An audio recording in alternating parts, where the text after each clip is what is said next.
Hello everybody. Today we are back into chemistry. We were talking about chemical symbols and atomic notation. So hopefully you've had a chance to practice some of that atomic counting, and now we're going to talk about symbols. So in chemistry, we use symbols to represent each of the elements. Now these symbols are peculiar in that they look like they are letters.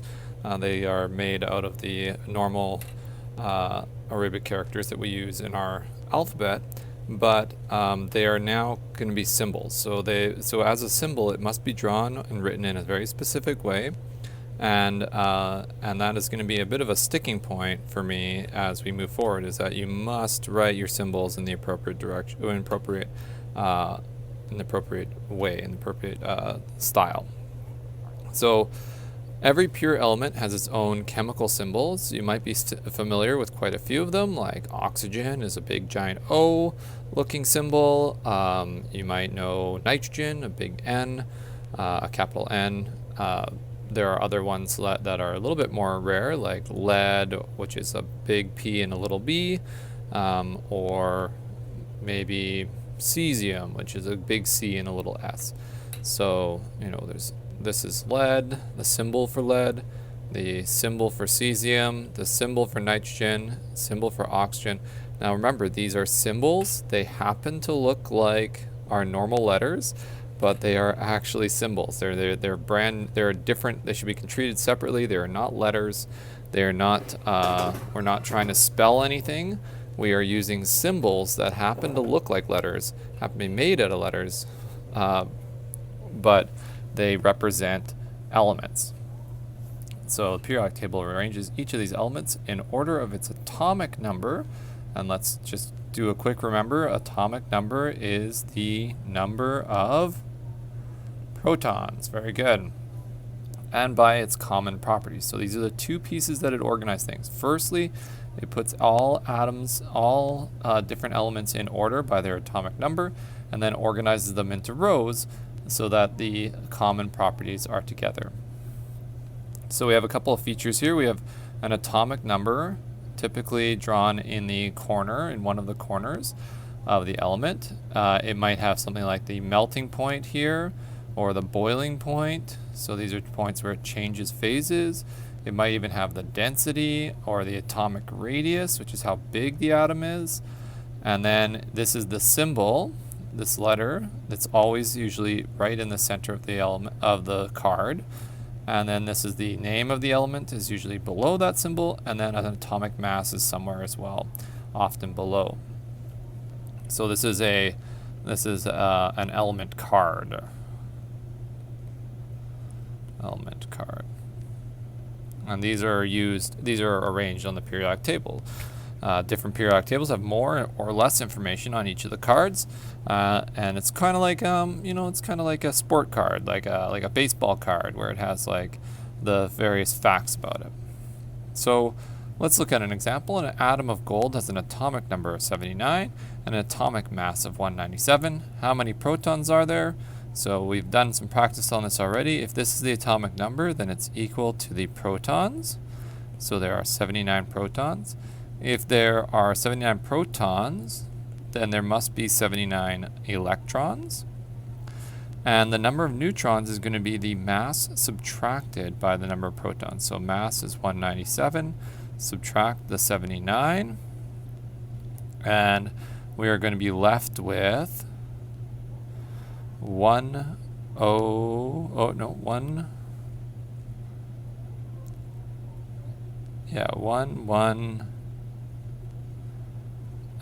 Oh boy, it's too late in the morning.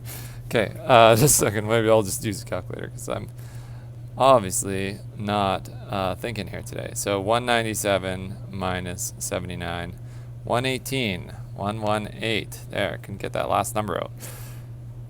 How many protons are there in 10 atoms of gold? So that's an interesting question. If you have now 10 of these gold atoms,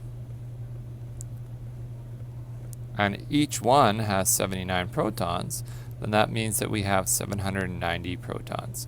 And that's interesting because that could also be applied to the units of mass, and that's one of the ways that we figured out how much mass each atom has, is by taking the total mass of a group of atoms and then dividing it by how many atoms we figured there were. Okay, so here's a subatomic particle chart. I'm going to give you something very similar to this soon. And you can see the symbol here. This is something you need to look up on a periodic table. So for hydrogen, the symbol is going to be an H. And then the atomic number we can find by going to a periodic table. So let's get a periodic table going.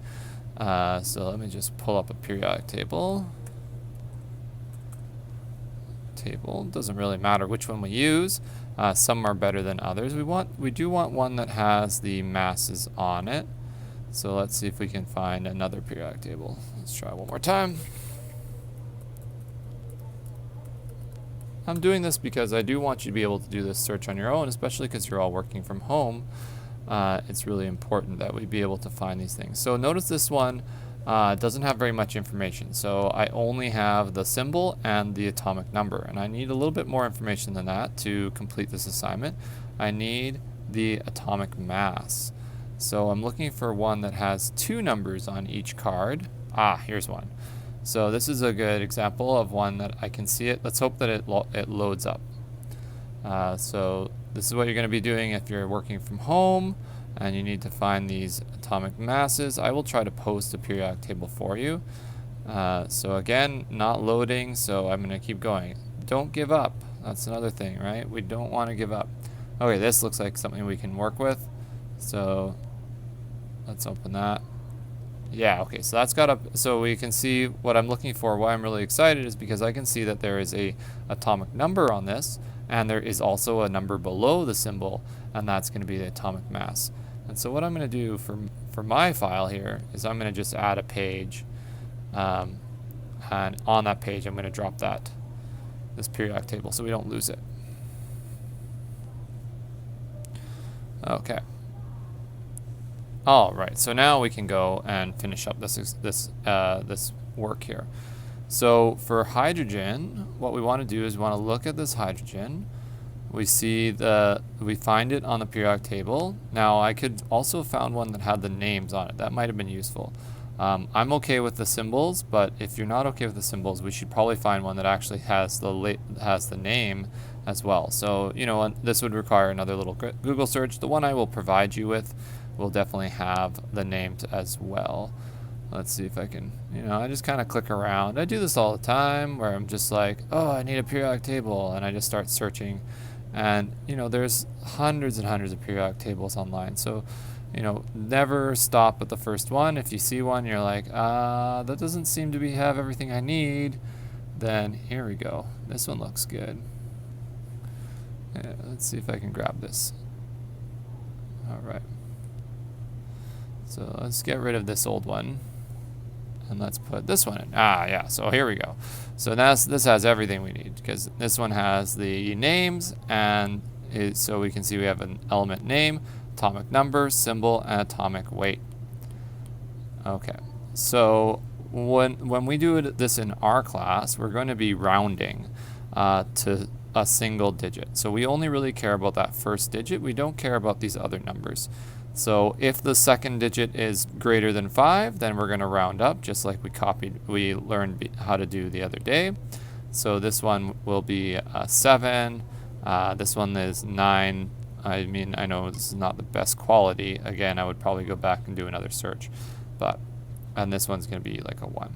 Okay, so hydrogen is right here. It has a symbol that is an H, and it has a mass of 1. So now we can go to that table and we can fill it in. So hydrogen has a symbol of H, it has an atomic number of 1, and it has an atomic mass of 1. So that makes the mass number 1. I guess we could write here the atomic mass if we want. That was 007 or something. So if you want to write that atomic mass and then write the rounded version on the next column, that would probably be a great idea.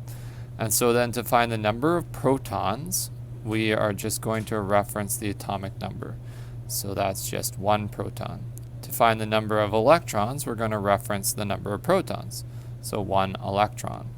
To find the number of neutrons, we're going to take the difference between these two numbers. We're going to take mass minus protons, and that's going to give us our neutrons. So 1 minus 1 means there's 0. Isn't that interesting? So hydrogen has 0 protons most of the time. 0 neutrons. Okay, so let's go look at helium. We've got a 2, 4.0026. So I'm going to put those numbers in before I forget them. I've got an atomic number of 2, atomic mass of 4.006. So my mass number is just going to be 4. That's just the rounded version of that number. I had a symbol, which was He. And now we're going to do this figuring out. So protons is simply the atomic number. 2, number of electrons is number of protons. Number of neutrons is the difference between the mass and the number of protons. So 4 minus 2 leaves me with 2. For the first little while, you might notice that the number of protons and neutrons are equal, but this is not always the truth. So again, I'm going to write out my full numbers here. So lithium is number 3. It has a symbol Li, 3. And then it has 6.9. 6.94 is the atomic mass. And so that leaves me with a mass number of 7, because I'm rounding up from the 9. And then I'm going to look for the number of protons is equal to the atomic number. Number of electrons equal to number of protons. Number of neutrons is 4. 7 minus 3. Okay, we're just going to do the next 2, and then I will leave this for you to figure out on your own.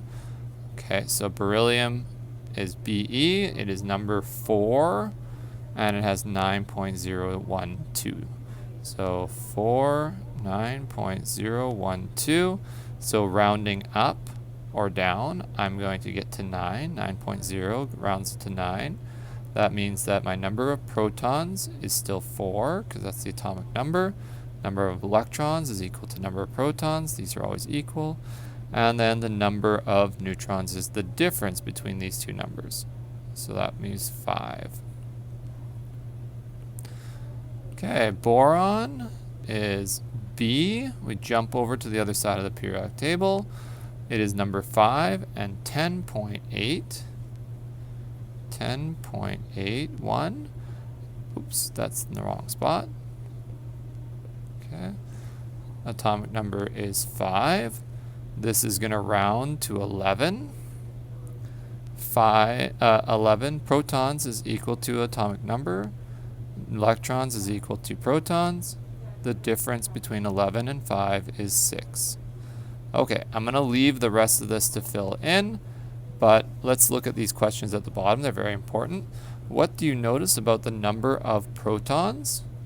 We notice that the number of protons is always increasing with the atomic number. So the number of protons goes up by 1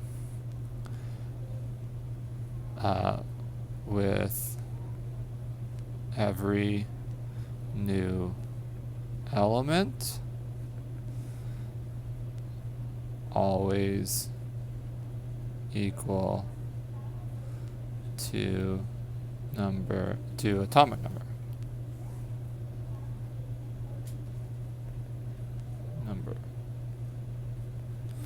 What do you notice about the number of electrons? Number of electrons always equals number of protons. What do you notice about the number of neutrons? Number of neutrons is increasing with atomic number.